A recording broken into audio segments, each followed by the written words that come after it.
In the Victorian era, the treatment of what was then termed hysteria was both intriguing and perplexing within the sphere of medical practice.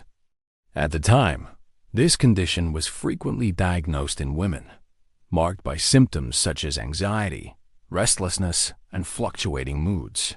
Medical practitioners believed these signs originated from a woman's reproductive system, prompting a variety of unconventional interventions. Among the most notable was a manual technique intended to induce what they described as hysterical paroxysms, thought to provide temporary relief from the condition. This unusual approach reveals the curious overlap between medical theory and intimate health in the 19th century. As the demand for such procedures increased, doctors explored faster, less labor-intensive methods, leading to the unexpected creation of mechanical devices. Originally engineered as clinical tools to ease the symptoms of hysteria, these machines represented a strange fusion of medical ingenuity and changing social attitudes. The idea that an instrument designed for therapeutic purposes could also be linked to private pleasure illustrates the contradictions within Victorian perspectives on women's health. It is at once fascinating and faintly absurd to recognize that a practice born from outdated medical belief became associated with personal use. This episode in history not only exposes the misconceptions about women's well-being at the time, but also prompts reflection on how far understanding of female health has progressed. The eccentric nature of these treatments remains a reminder of the winding, and sometimes peculiar, journey of medical history. In 1859, the account of Mrs. Whitmore, a London resident diagnosed with what was then termed hysteria, epitomizes the prevailing Victorian attitudes towards women's health. She displayed a spectrum of symptoms, from anxiety and mood fluctuations to physical complaints such as persistent headaches and exhaustion. Such conditions were frequently dismissed as overreactions linked to a woman's temperament, prompting her doctor to apply the broad and imprecise label of hysteria, a diagnosis then used to group together numerous unrelated ailments in women. This reflected a wider societal inclination to categorize women's emotional and behavioral experiences as medical disorders, oversimplifying complex realities into a single, often prejudicial term.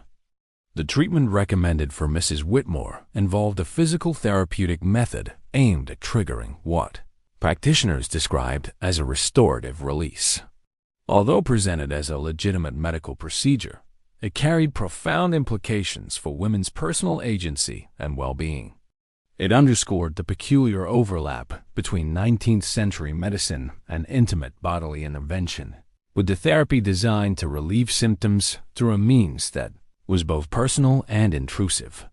Mrs. Whitmore's case reveals that hysteria was not merely a medical label, but also a reflection of societal norms that portrayed women as delicate and emotionally unstable. The widespread use of this diagnosis entrenched gendered assumptions, placing women under medical observation rather than recognizing their symptoms as valid health concerns. Ultimately, her experience illuminates the historical backdrop of hysteria, highlighting the nuanced struggles women faced in seeking care within a framework that frequently misinterpreted or misrepresented their lived realities. The concept historically known as hysteria has a long and intricate past, reaching back to the earliest civilizations, most notably those of ancient Egypt and classical Greece. In ancient Egypt, the condition was linked to the uterus, which was thought to wander within the body and, when displaced, to cause a range of physical and emotional disturbances. Greek physicians, including Hippocrates, expanded upon this belief, attributing certain behavioral or emotional changes in women to imbalances in the body's humors, particularly those connected to the reproductive system. This early framework influenced centuries of medical theories, which often interpreted women's health concerns through a lens of suspicion or pathology.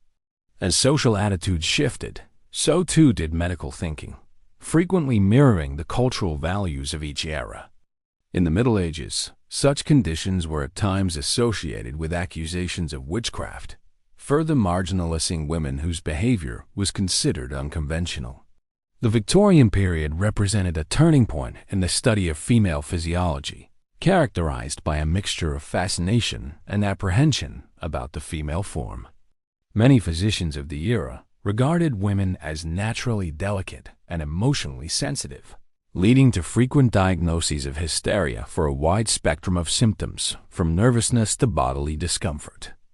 Such views reinforced prevailing stereotypes and often guided treatment towards control rather than genuine care. The changing interpretations of this diagnosis form part of a broader history showing how social beliefs have shaped medical practice, sometimes to the detriment of women's well-being and independence. From antiquity to the Victorian age, the story of hysteria illustrates the complex entanglement of medicine, culture, and gender. In the Victorian era, prevailing medical approaches to addressing what was termed hysteria were frequently based on misconceptions and a limited grasp of women's health. Among the most widely discussed treatments of the period was a procedure known in medical records as manual therapy, or the induction of a hysterical paroxysm.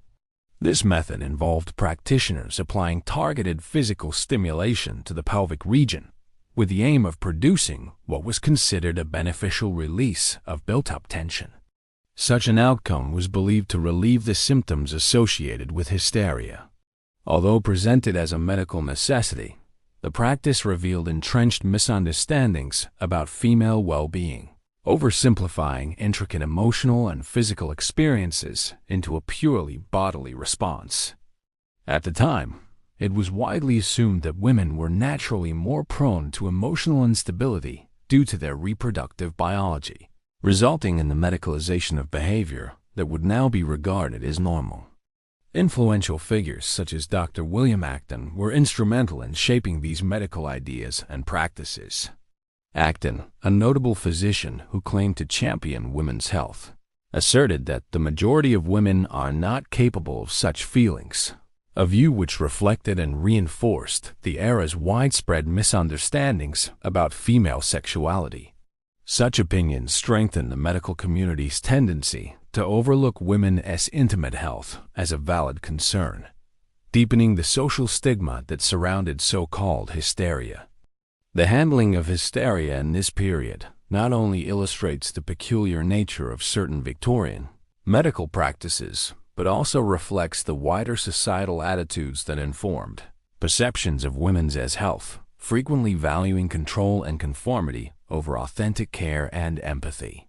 The late 19th century saw the emergence of electromechanical devices that would redefine how the condition known as hysteria was addressed. Much of this change linked to the work of physician Joseph Mortimer Granville. In 1880, Granville created the first such apparatus, originally intended to relieve symptoms of hysteria through a mechanical adaptation of the long-standing therapeutic massage technique. By replacing manual effort with precision engineering, his design reduced the physical strain on practitioners and enabled them to assist more patients with greater efficiency. This innovation was swiftly adopted by the medical community, soon appearing in both professional settings and private residences. As availability widened, these instruments were promoted not merely as clinical tools, but as devices contributing to overall well-being, creating a subtle overlap between their medical role and their potential for personal comfort. Their popularity revealed an intriguing divide between the original therapeutic rationale and the more intimate associations that gradually developed. While doctors emphasized their restorative benefits for women's health, many recipients came to value them for their capacity to produce sensations of relief and satisfaction, prompting a quiet but notable shift in societal attitudes toward female agency. This intersection of medical purpose and personal use generated unease within certain quarters, as traditional views struggled to align with changing realities. In the end, such devices not only altered the approach to treating hysteria, but also became part of a larger dialogue on women's health and autonomy, subtly challenging Victorian-era constraints and opening the way for more open consideration of women. as physical and emotional well-being. The prevailing mindset of the Victorian era played a decisive role in fostering widespread gaps in medical understanding regarding women as intimate health, stemming largely from an insufficient emphasis on female anatomy in formal medical education.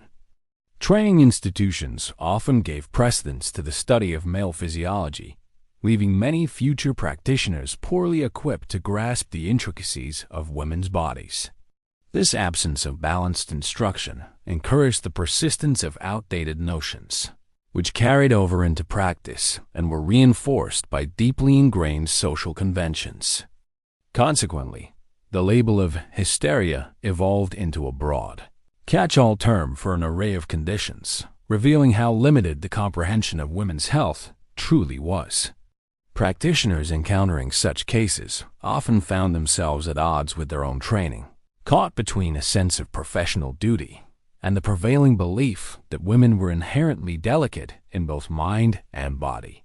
This tension fostered a reliance on overly simplified diagnoses, which in turn sustained the stigma surrounding female well-being. The cultural effect of sidelining such matters was far-reaching, sustaining a worldview in which women were regarded as passive and without full authority over their own physical autonomy. By treating women's intimate health as an off-limits subject, society further distanced itself from understanding their needs, perpetuating a cycle of neglect.